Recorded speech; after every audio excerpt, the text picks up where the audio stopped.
আল্লাহ নবীর খলিজা আছেন সাহাবী হযরতে সাবির ইবনে আব্দুল্লাহ আনসারী রাদিয়াল্লাহু তাআলা আনহু বাচ্চা ছেলে মদিনার মসজিদে নববীতে আযান হয়ে যায়, ছুটে ছুটে মদিনার মসজিদে যায়।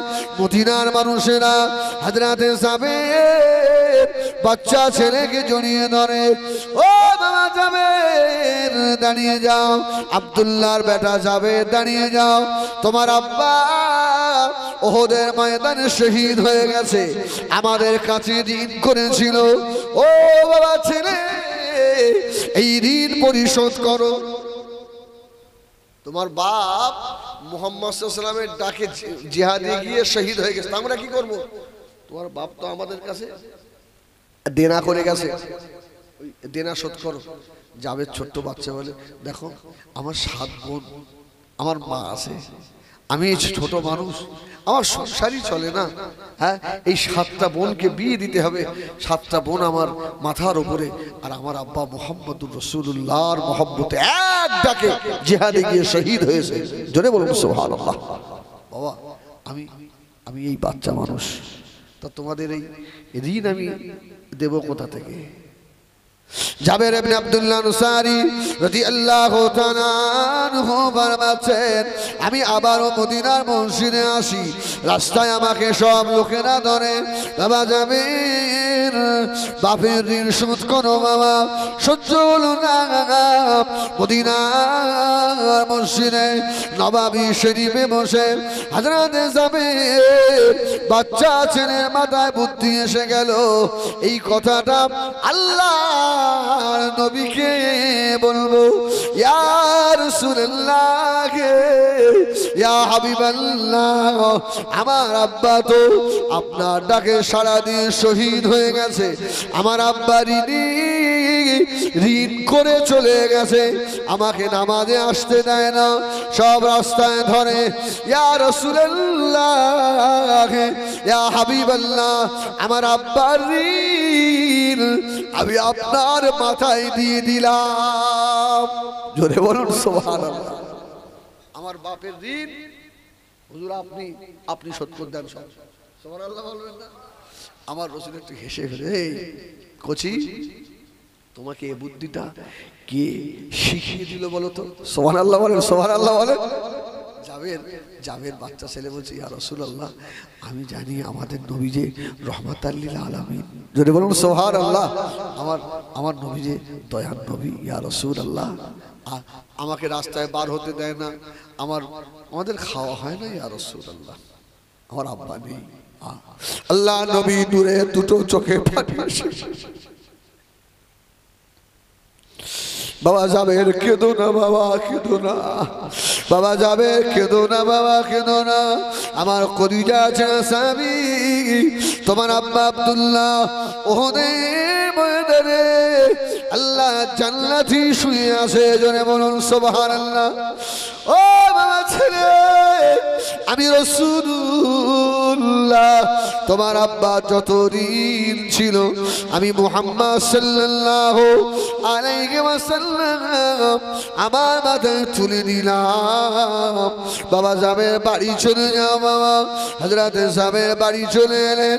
আল্লাহর নবী হযরতে জাবেরকে ডেকে বলল, ও আমার কচি স্বামী, বাবা জাবের তোমাদের বাড়িতে যে কটা খাজুরের গাছ আছে বাবা, ওই খাজুরের গাছগুলো থেকে যে কটা খাজুর হয় ওই খাজুরগুলো পেড়ে এক জায়গায় করো বাবা, আমি রাসূলুল্লাহ তোমার আব্বার ঋণ আমি নবী শোধ করে দেব।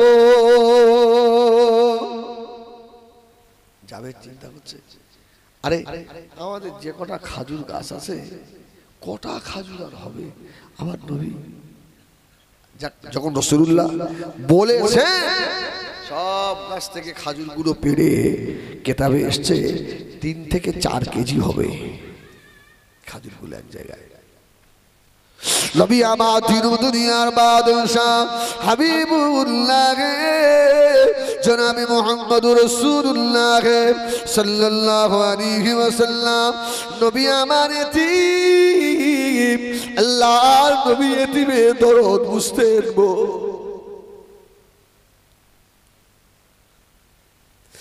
আল্লাহ নবী নূরের কদম তুলে তুলে টুকটুক করে চলে এলেন।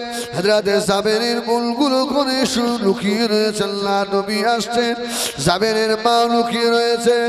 নবী আবার জাবেরের ঘরের দরওয়াজার সম্মুখে দাঁড়িয়ে বলল, ও আল্লামা সাবির বেটা জাবের, ও বাবা জাবের, খাজুরগুলো কোথায় বাবা?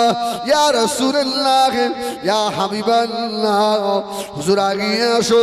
আল্লাহর নবী কাছে ডেকে নিলেন, খাজুরগুলো দেখালেন। নবী আমার বাচ্চা ছেলে জাবেরকে বলেছিলেন, ও আমার সাবিরে, এই খাজুরের ওপরে সাদা একটা কাপড় চাপিয়ে দাও। সাদা কাপড় চাপিয়ে দেওয়া হলো। আল্লাহ নবী ওই খাজুরের চতুর্পাশে নবী আমার ঘুরতে লাগলেন। জোরে বলুন সুবহানাল্লাহ। আল্লাহ রাসূল খাজুরের চারিপাশে ঘুরছে। ও রাসূলুল্লাহ একবার মাটির দিকে তাকায়। আল্লাহ নবী নূরে দুটো চোখ দিয়ে টস টস করে পানি গড়িয়ে যায়। হযরত জাবের বলেন, আমি বুঝতে পেরে গেছি আল্লাহ নবীর দোয়া আল্লাহর দরবারে কবুল হয়ে গিয়েছে। জোরে বলেন না সুবহানাল্লাহ, একটু জোরে বলেন। আট পুকুরির লোক সুবহানাল্লাহ, নারে তাকবীর। আল্লাহ নবী কয়েকবার ঘুরলেন। নবী আমার ঘোরার পরে বললেন, আল্লাহ নবী বসে পড়বেন। হযরত জাবের দাঁড়িয়ে দাঁড়িয়ে কাঁদে, আয় আল্লাহ, আমরা এত বড় গরীব। আহা, দেখেন বাবা, চোখের কোনায় পানি আসে কি জীবন ধন্য হয়ে যাবে। আল্লাহ নবীর মোহাম্মত চোখে একটু পানি আনতে পারেন কি? দেখেন, মওতের আগে আল্লাহর নবীর দিদার নসিব হয়ে যাবে। আহা, হযরত জাবের কাঁদতে লাগলো। তিন দুনিয়ার বাদশাহ আল্লাহ হাবিব আমাদের বাড়িতে আসছেন, কিন্তু আমরা এত বড় গরীব, এত বড় অসহায়, আল্লাহ নবীকে বসতে দেওয়ার মতো একটা আসনও আমাদের বাড়িতে নাই। আল্লাহ নবী কি ধুলার ওপরে বসবে নাকি? রাহমাতাল লিল আলামিন ধুলার ওপরে যদি বসে, আমি যাবেন আল্লাহ দরবারে জবাব কি নেব? আল্লাহ নবীর কয়েকবার ঘোরা হয়ে গেল। নবী আমার এবারে বসবেন। হযরত জাবের ছুটে ছুটে চলে গিয়েছে মায়ের কাছে। মা, ও মা জননী মা, আল্লাহর নবীকে ধুলার ওপরে বসতে দিতে পারবো না। আল্লাহর নবী যদি ধুলার ওপরে বসে, ময়দানে মাশরে আল্লাহ দরবারে জবাব দিতে পারবো না। হযরত জাবেরের মা সাদা একটা কাপড় নিয়ে হযরত জাবেরের হাতে দিল। ও বাবা ছেলে, এই কাপড়টা নিয়ে গিয়ে আল্লাহ নবীকে দাও, আল্লাহর নবীর বসা জায়গায় বিছিয়ে দাও। হযরত জাবের কাপড়টা নিয়ে এসে আল্লাহর নবীর সম্মুখে ধরলেন। ইয়া রাসূলুল্লাহ, ইয়া হাবিবাল্লাহ, হুজুর এই চাদরটা বিছিয়ে আপনি বসুন। আল্লাহ নবী বললেন, বাবা যাবেন, এই চাদরটা কার বাবা? হযরত জাবের ঝরঝর করে কেঁদে ফেলেছে। ইয়া রাসূলুল্লাহ, ইয়া হাবিবাল্লাহ, আমরা এত বড় গরীব, আমরা এমন অসহায়, আল্লাহ নবীকে বসতে দেওয়ার মতো আমাদের কোনো আসল নাই। ইয়া রাসূলুল্লাহ, এটা আমার মায়ের ছেঁড়া কাপড়, আমার মা ভালো করে ধুয়ে রেখেছে। দিন দুনিয়ার বাদশা এই কাপড়ের উপরে বসবে।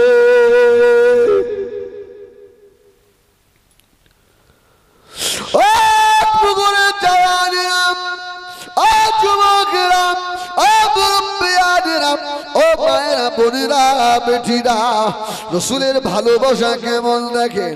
আল্লাহ নবী বললে, বাবা যাবে তোমার মায়ের কাপড়টা আমি রাসূলুল্লাহ আমার হাতে তুলে দাও।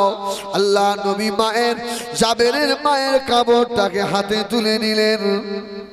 আল্লাহ নবী এইভাবে ধরে আল্লাহ নবী নূরে দুটো চোখ দিয়ে পানি টোসা গড়িয়ে যায়।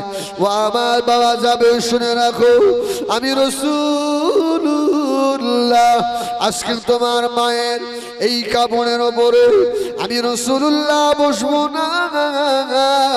তুমি জানো না বাবা যাবে, এটা তোমার মায়ের শুধু কাপড় দেখছো না, তুমি তোমার মায়ের কাপড় দেখো।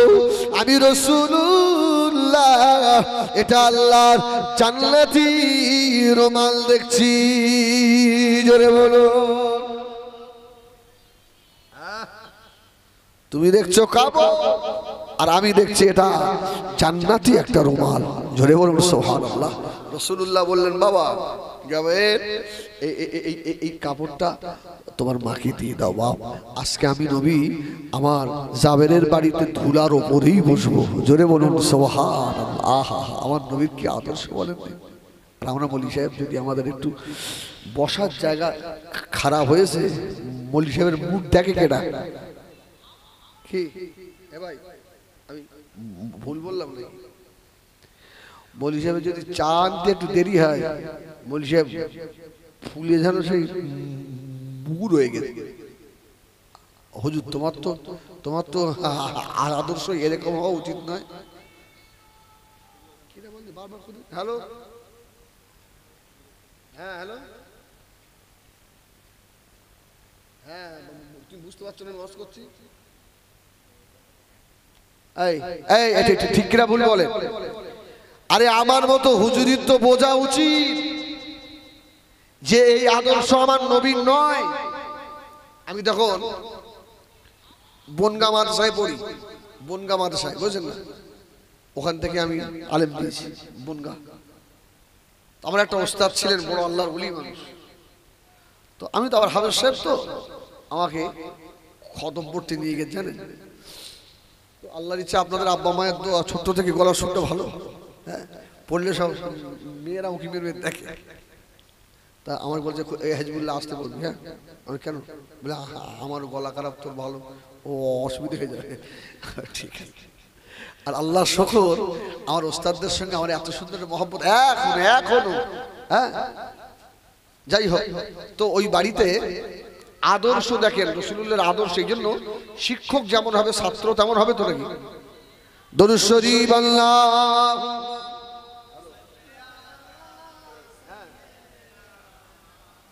জি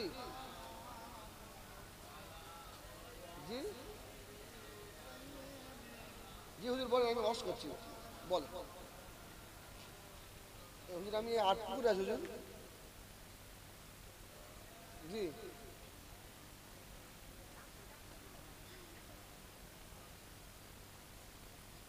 26শে ফাল্গুন কোথায়?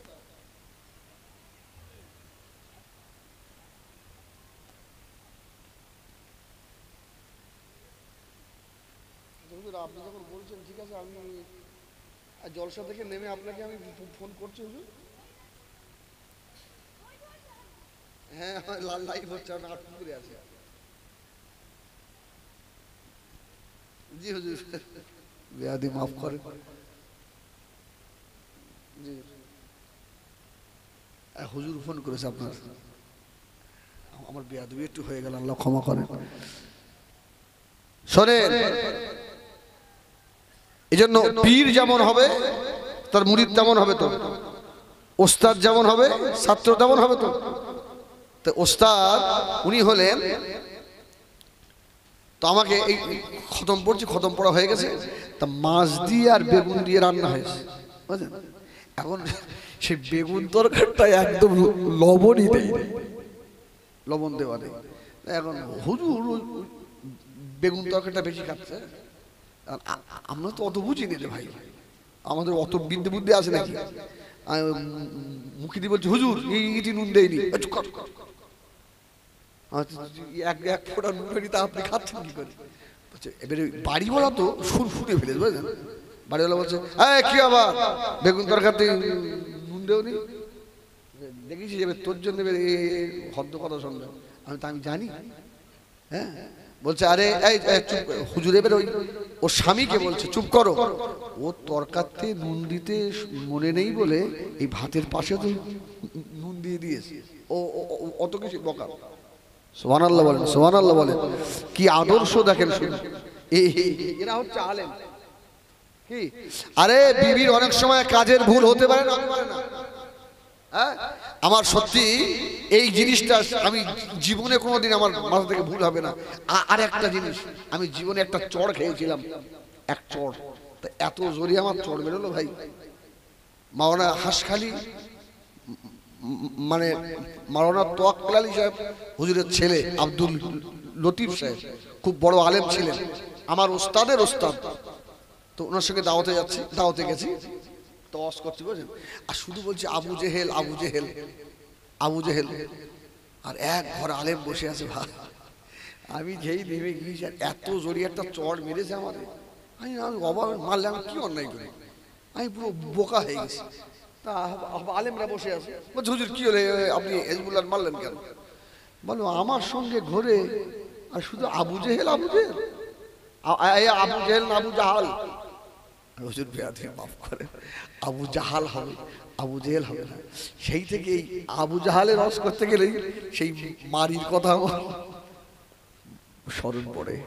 এর বক্তা যেরকম হবে তার শ্রোতা তেমন হবে, পীর যেমন হবে তার মুরিদ তদ্রূপ হবে।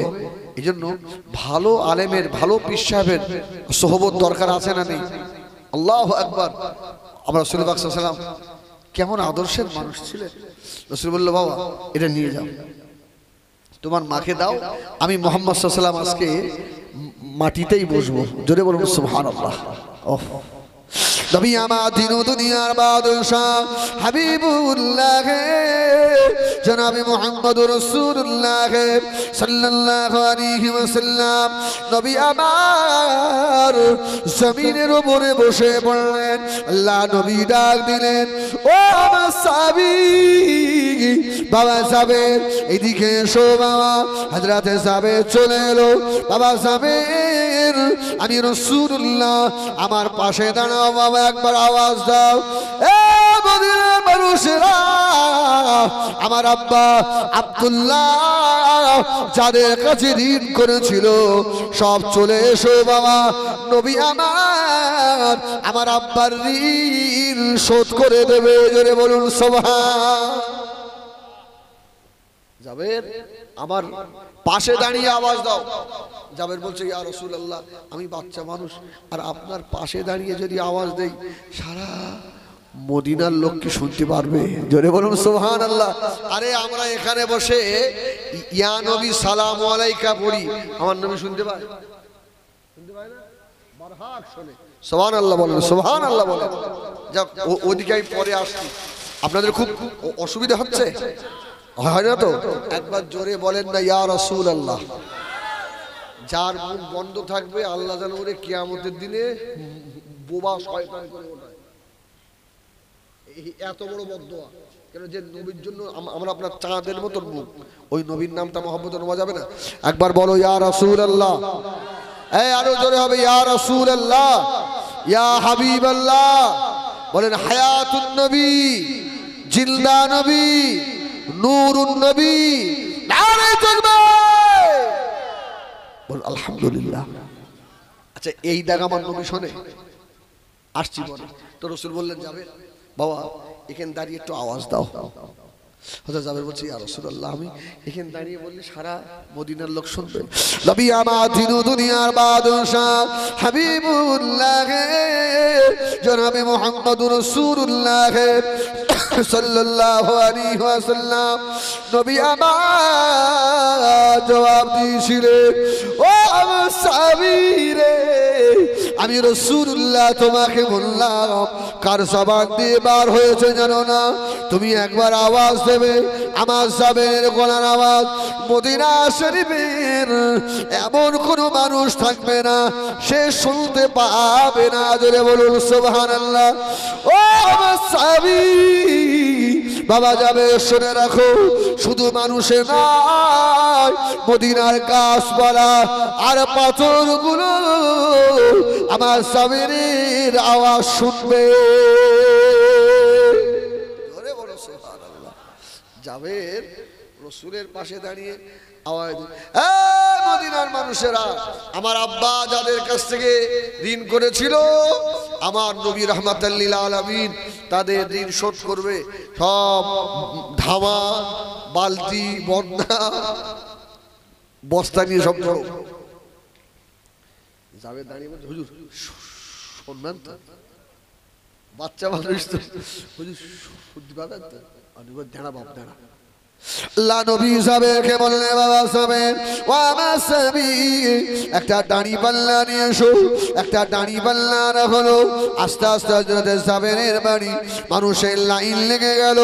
যারা পাওনাদার তারাও এসেছে, যারা পাওনা যারা পায় না মদিনার মানুষেরা আল্লাহ নবীর ডাকে সাড়া দিয়ে এসে দাঁড়িয়েছে। নবী আমার এক একজনকে নাম ধরে ডাকতে লাগলেন, তুমি আমার জাবেরের কাছে কত পাও? ক কেজি খাজুর হবে? ওই যে 4 কেজি খাজুর ছিল আল্লাহর নবী আর পাল্লা ঢুকিয়ে নিয়ে 4 কেজি করে খাজুর যে যত দাবায় আল্লাহ নবী দিতে লাগলেন। দেনা শোধ হতে লাগলো, সন্ধ্যা হয়ে গেল, দেনা শোধ হয়ে গেছে। আল্লাহ নবী বললেন, ও আমার সাহাবীরা বাবা জাবের সব দিন শোধ হয়ে গেছে নাকি? ইয়া রাসূলুল্লাহ ইয়া হাবিবাল্লাহ আজ তো কেউ আসে না। আল্লাহ নবী বলল, আমার সাহাবী বাবা জাবের এবারে তুমি যে আমাকে খাজুর দিয়েছিলে ও আমার সাহাবী রে, ওই সাদা কাপড়টা তুলে দেখো তোমার খাজুর কমে গেছে নাকি দেখে নাও। ধরে বলুন সুবহানাল্লাহ। আরে নবী যে রহমাতাল লিল আলামিন, হ্যাঁ বাচ্চা ছেলে জাবের বলছে আমি ওই যে সাদা কাপড়টা খাজুরের উপরে চাপা দিয়ে রেখেছিলাম, ওই কাপড়টা তুলে দেখছি একটা খাজুরও তখনও কম হয়নি। জোরে বলুন, এই জোরে বলেন সুবহানাল্লাহ। আরে নবী পাকের কোনো মিসালই হয় না।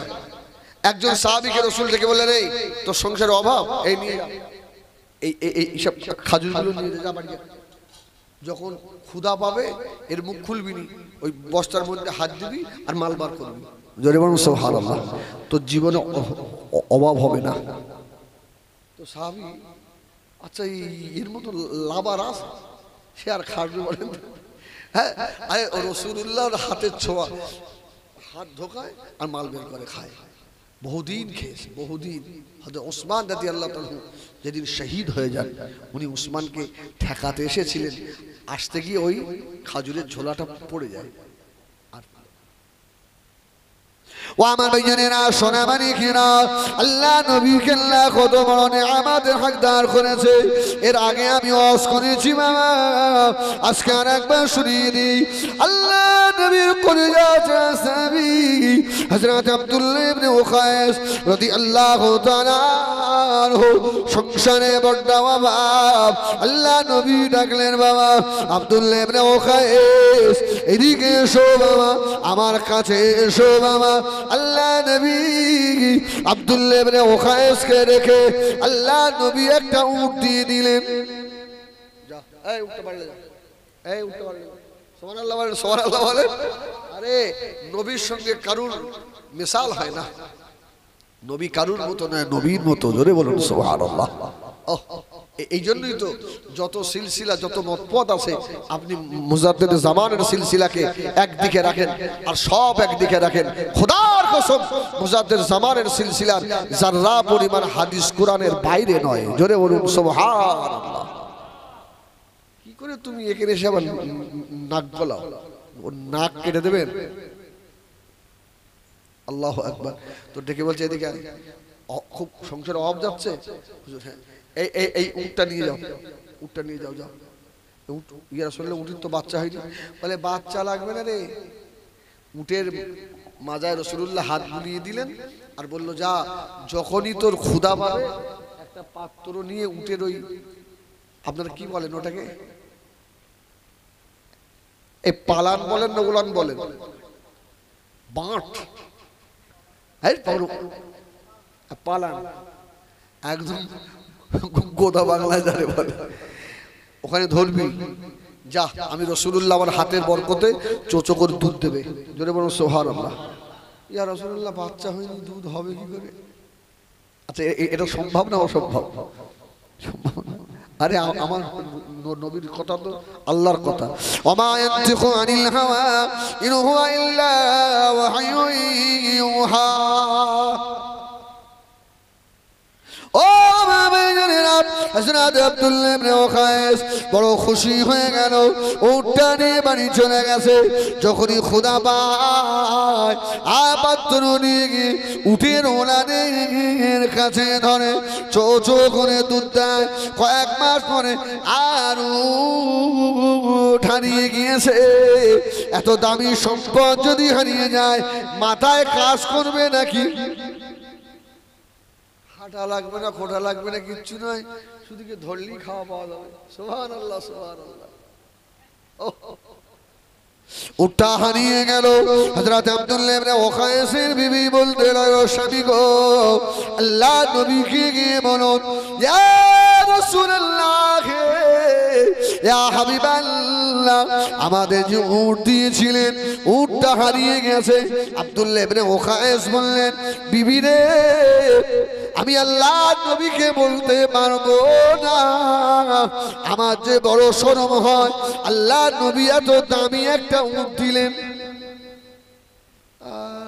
উটটা হারিয়ে ফেলে পাওয়া যায় যাবে, না যায় না যাবে, না খেয়ে মরবো সেও ভালো, আমি আল্লাহ রাসূলের সামনে বলতে পারবো না। জোরে বলুন সুবহানাল্লাহ। ওর বিবি বলছে, শোনো, কিয়ামত হয়ে যেতে পারে, উট জীবনে খুঁজে পাবো না যদি আমার নবীরে না বলো। জোরে বলুন সুবহানাল্লাহ। আরে আমার নবীকে বললেই আমার রাসূল তোমার উটের ব্যবস্থা করে দিতে একজনাই পারে, তিনি হলেন মুহাম্মাদুর, এই জোরে বলেন মুহাম্মাদুর রাসূলুল্লাহ, আর কারো ক্ষমতা নেই। আব্দুল্লাহ ইবনে ওকায়েস বলছে, আর কদিন যাক, দেখি খুঁজে দেখি পাওয়া যায় কি। তামাম মক্কা মদিনা খুঁজে বেড়ায়, উট পাওয়া গেল না বাবা। মদিনা মসজিদে নববী শরীফে আযান হয়ে গেল, হযরত ফজরের আযান, হযরতে বেলাল আযান দিলেন, সাহাবীরা নামাজ এলেন, আল্লাহ নবী ইমামতি করলেন, নামাজ হয়ে গেল। সাহাবীরা সব বাড়িতে সেরা করে আল্লাহ নবীর কদমে হাত দিয়ে চুমা খেয়ে যে যার বাড়ির পথে রওনা হলো। হযরত আব্দুল্লাহ ইবনে ওকায়েস বহু দূরে একা চুপ করে বসে রয়েছেন। সব সাহাবীরা রাসূলের পায়ে হাত দিয়ে সব বার হয়ে চলে যাচ্ছে। ও মেয়েরা, সোনা মানিকেরা, হযরত আব্দুল্লাহ ইবনে ওকায়েস রাদিয়াল্লাহু তাআলা আনহু সকলে শেষে আল্লাহ নবীর নূরের কদমে একটু হাত লাগালেন। জোরে বলুন সুবহানাল্লাহ। নূরের কদমে একটু হাত, শুধু হাত নয়, আব্দুল্লাহ ইবনে ওকায়েস মুখ দিয়ে চুমা দিলেন। ও মেয়েরা, এই চুমা দেবার সঙ্গে সঙ্গে আল্লাহ পাক আব্দুল্লাহ ইবনে ওকায়েসের কলবের দরওয়াজা খুলে দিয়েছে। জোরে বলুন সুবহানাল্লাহ। কলবের দরওয়াজা খুলে গেছে। ওই মানুষটা অতদিন আল্লাহর ওলি হবে না যতদিন আল্লাহ রসুলের কলবের সঙ্গে আপনার কলবের মিল না হবে। জোরে বলুন সুবহানাল্লাহ। রসুলের নিগাহে নজর যখন আপনার কাছে এসে যাবে আপনি আল্লাহর ওলি হয়ে যাবেন, চোখ বোঝাবেন তো তামাম বিশ্ব দেখবেন। জোরে বলুন সুবহানাল্লাহ। আল্লাহ আব্দুল হক মুহাদ্দিস দেহলভী রহমাতুল্লাহ আলাইহি কিতাবে লিখেছে, আল্লাহ রসুল যার দিকে একবার তাকিয়েছে আল্লাহ তার কলবের চোখ খুলে দিয়েছে। জোরে বলুন সুবহানাল্লাহ। আমি এদিন এক জায়গায় বলছিলাম রসুলুল্লাহর দরবারে একটা বাচ্চা ছেলে এসছে। বাচ্চা ছেলে জানেন, খ্রিস্টানদের ছেলে, বাচ্চা ছেলে। আমার নবী বলছে কচি আসসালামু আলাইকুম। ছেলে বলছে মুহাম্মদ আমরা খ্রিস্টান। আমার নবী বলছে তুমি খ্রিস্টান হওয়া চাও, যাই হও না কেন? কচি জবাব দাও বাপ। বলছে না মুহাম্মদ আমি আপনার জবাব দেবো না। আরে আমার রসুলুল্লাহ তো মুখের ভাষা মিষ্টি। যদি বলো সুবহানাল্লাহ। হ্যাঁ, আমার রসুল আস্তে আস্তে গিয়ে বাচ্চার গায়ে হাত দিয়ে বলছে কচি বলো ওয়ালাইকুম আসসালাম। যদি বলো সুবহানাল্লাহ। তো বাচ্চার বুদ্ধি এমনি বার হয়ে গেছে ওয়ালাইকুম আসসালাম। সুবহানাল্লাহ বলেন, সুবহানাল্লাহ বলেন। ওহ